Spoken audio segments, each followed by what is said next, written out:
மொத்த உற்பத்தி மதிப்பில் மிகவும் குறைந்துவிட்டது என்றும் வெள்ளை அறிக்கையில் குறிப்பிட்டுள்ளீர்கள்.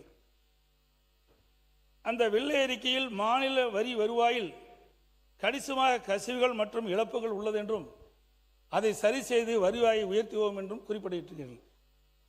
வருவாய் செலவை கட்டுப்படுத்த சிறந்த மேலாண்மை மூலம் செலவை கட்டுப்படுத்துவோம் என்றும் பொதுத்துறை நிறுவனங்களில் சீரமைப்பு செய்ய உதவுவதாகவும் கூறியுள்ளீர்கள். ஆனால் 2026-27 திருத்த வரவு செலவு திட்ட அறிக்கையை பார்க்கும்போது நீங்கள் கூறிய எதையும் செய்ய முயற்சிக்கவில்லை என்பது தெளிவாகிறது. குறிப்பாக நிதி மேலாண்மை பாதையை சரிபடுத்த எந்த முயற்சியும் எடுக்கவில்லை. உதாரணமாக 2026-27 இடைக்கால பட்ஜெட்டில் சொந்த வரி வருவாய் ரூபாய் 2,29,579 கோடி என்றும் 2026-27 திருத்த பட்ஜெட்டில் சொந்த வருவாய் ரூபாய் 2,26,740 கோடி என்றும் குறிப்பிட்டிருக்கிறீர்கள். அதாவது இடைக்கால அறிக்கை விட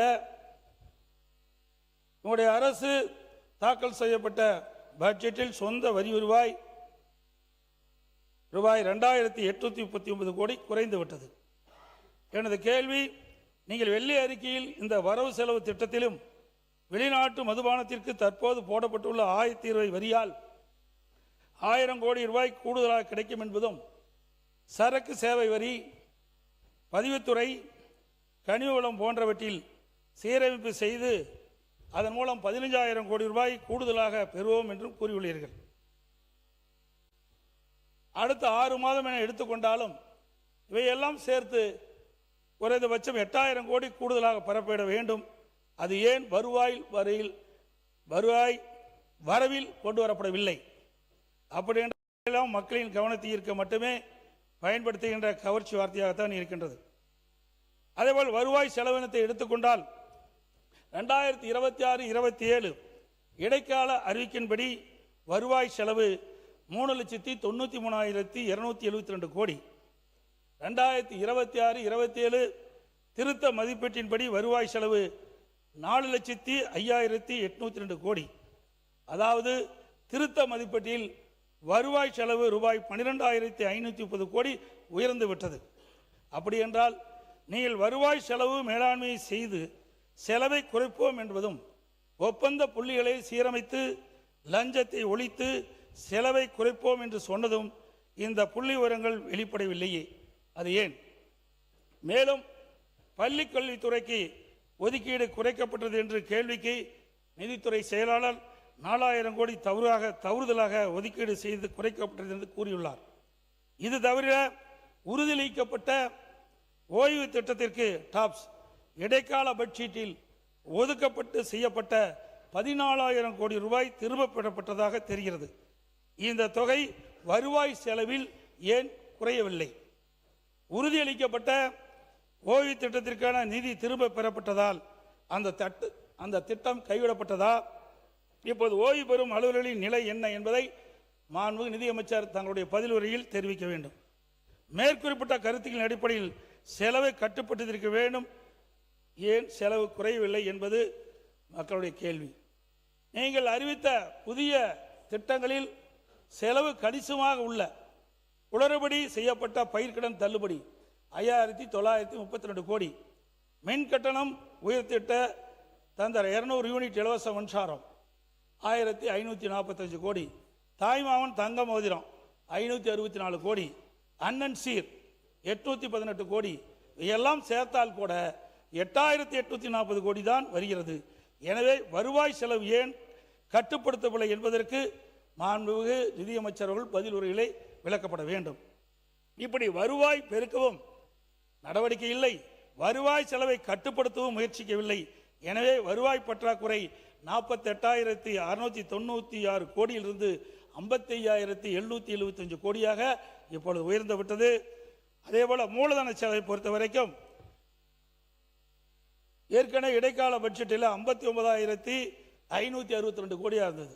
இப்பொழுது 56,905 கோடி தான் நீங்கள் திருத்தப்பட்ட பட்ஜெட்டில் சொல்லியிருக்கிறீங்க. அதுலேயும் கிட்டத்தட்ட 2,577 கோடி மூலதன செலவிலும் குறைக்கப்பட்டு விட்டது. மாநில உற்பத்தி மத்தியில் மாநில சொந்த வரி வருவாய் பங்கும் உயரவில்லை. ஆகவே நிதி மேலாண்மைக்கான பாதை சரிவர தெளிவுபடுத்தப்படவில்லை.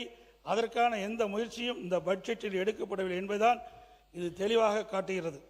2011 இதயம் புரட்சித் தலைவி அம்மா அவர்கள் பொறுப்பேற்கின்ற பொழுது பெரிய அளவு கடன் சுமை இருந்தாலும் சுமார் 14,000 கோடி வரை கூடுதல் நிதியை திரட்டி பல திட்டங்களை நிறைவேற்றினார்கள். ஆனால் தமிழக வெற்றிக்கழக அரசு நிதிநிலையை சீரமைத்து நிதி மேலாண்மைக்கான பாதையை சரிவர வகுக்கவில்லை என்பது இங்கே குறிப்பிட விரும்புகின்றேன்.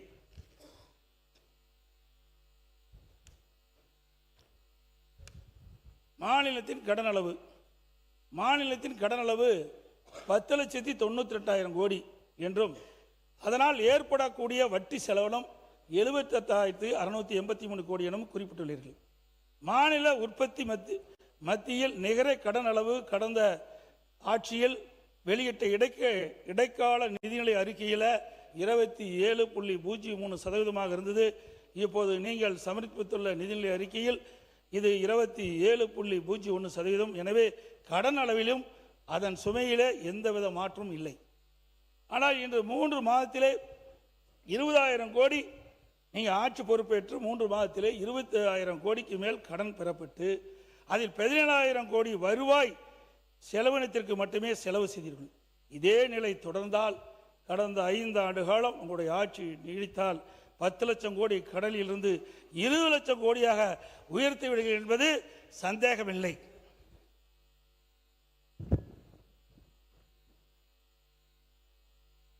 இந்த நிதிநிலை அறிக்கையில் எந்த புதிய திட்டங்களோ அறிவிக்கப்படவில்லை. அனைத்து இந்திய அண்ணா திராவிட முன்னேற்ற கழக ஆட்சியில் செயல்படுத்தப்பட்ட திட்டங்களுக்கு இந்த நிதிநிலை அறிக்கையில் பெயரை மாற்றி வெற்றி வெற்றி என சேர்த்துள்ளீர்கள்.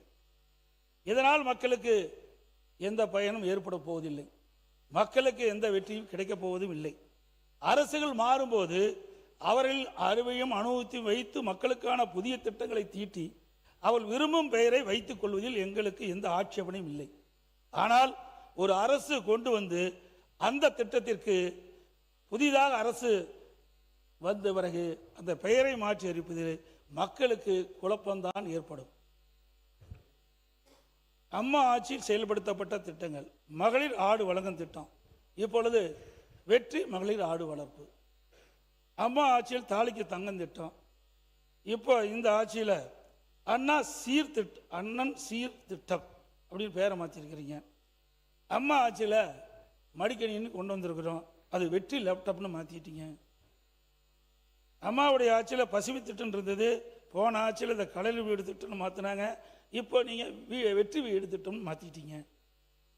அம்மாவுடைய ஆட்சியில் தாய் திட்டம், முன்னாள் ஆட்சி அண்ணா மறுமலர்ச்சி திட்டம், இப்பொழுது வெற்றி திட்டம்.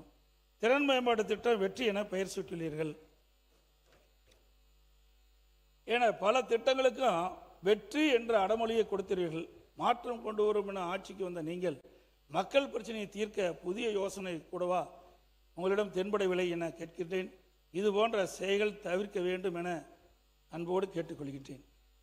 அதே போல் பள்ளி கல்வித்துறையில் ஒரு அறிவிப்பு கொடுத்துருக்கிறீங்க, சூப்பர் கிளாஸ் சூப்பர் கேம்பஸ் திட்டம். இத்திட்டத்தில் super safety, super student, super campus under super CM governance என குறிப்பிட்டீர்கள். இந்த திட்டம் 10,000 பள்ளிகளில் 139 கோடி ரூபாயில் நிறைவேற்றப்படும் கூறியில்லை.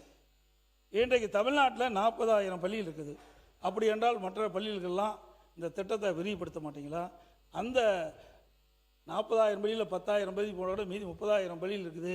அதுக்கு பல இதில் குறிப்பிட்டிருக்குது, சுத்தம், தின சுத்தம் செய்தல், குடிநீர் மற்றும் கழிவறை வசதிகள், 24 பாதுகாப்பு போன்ற சிறப்பாக இருக்குன்னு சொல்லியிருக்கிறீங்க. அதனால் அனைத்து பள்ளிகளுக்குமே 40,000 பள்ளிகளுக்கு இது தேவைப்படுது. அதற்கு தேவையான நிதி ஒதுக்கீடு தாராளமாக செய்யலாம். ஏன்னா இதெல்லாம் அரசு பள்ளியில் படிக்கின்ற மாணவ செல்வங்களெல்லாம் சாதாரண ஏழை குடும்பத்தில் பிறந்தவர்கள், நடுத்தர குடும்பத்தில் பிறந்தவர்கள்.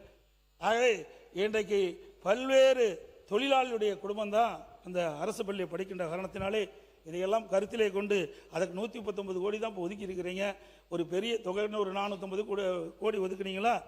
அந்த 40,000 பள்ளிகளுக்குமே இந்த குறைகள் தீர்க்கப்படும். அதை இந்த அரசு கவனத்தில் எடுத்துக்கொண்டு தீர்க்கப்பட வேண்டும் என்று கேட்டுக்கிறேன்.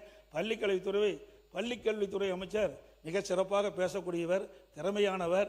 இந்த அவையிலே இங்கே இருக்கின்ற அமைச்சரையிலே திறம்பட பேசக்கூடிய அனுபவம் வாய்ந்தவராக கருதப்படுகின்ற காரணத்தினாலே அவர் 40,000 பள்ளிகளுக்கும் அந்த குழந்தைகளுக்கு தேவையான வசதிகளை செய்து கொடுப்பார். அதற்கு தேவையான நிதியை நிதியமைச்சரும் ஒதுக்குவார் என்று கருதுகிறேன்.